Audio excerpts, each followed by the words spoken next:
చాలా బాధాకరమైన విషయం. కృష్ణా జిల్లాకు చెందిన చంద్రశేఖర్ అనే 25 సంవత్సరాల యువకుడు పోలీస్ ఈవెంట్స్లో శిక్షణ ఈవెంట్స్ రన్నింగ్ చేస్తూ చనిపోవడం జరిగిందనే వార్తలు వస్తున్నాయి. సో ముఖ్యంగా నేను ఒక విషయం చెప్పాలనుకుంటున్నాను మీ అందరికీ.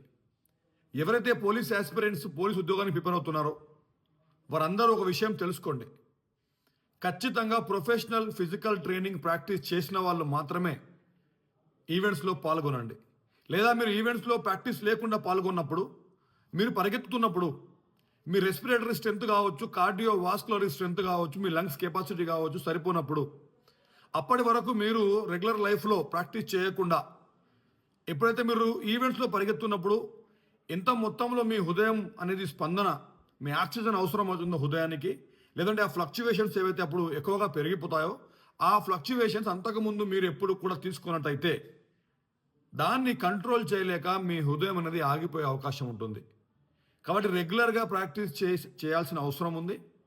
ఈ రెగ్యులర్గా చేయాల్సినటువంటి ప్రాక్టీస్ అవుతుందో ప్రొఫెషనల్గా చేయాలి. అప్పుడే మీకు ఈ కార్డియోవాస్కులర్ స్ట్రెంత్ కావచ్చు, రెస్పిరేటరీ స్ట్రెంత్ కావచ్చు ఇంప్రూవ్ అవుతుంది. సో ఆర్పిఎం కూడా మీకు మ్యాక్సిమం లెవెల్కి వెళ్ళినా కూడా మీకు ఏమి ఇబ్బంది కాకుండా ఉంటుంది. కాబట్టి ఈ వీడియో ప్రతి ఒక్కరు కూడా అందరికీ షేర్ చేయండి. దీని ద్వారా ఎంతో కొంతమందికి ఉపయోగపడుతుంది. ఎవరో ఒకరి ప్రాణం కూడా దీనివల్ల కాపాడిన వాళ్ళం అవుతాం మనం అందరం. Thank you very much. జై హింద్.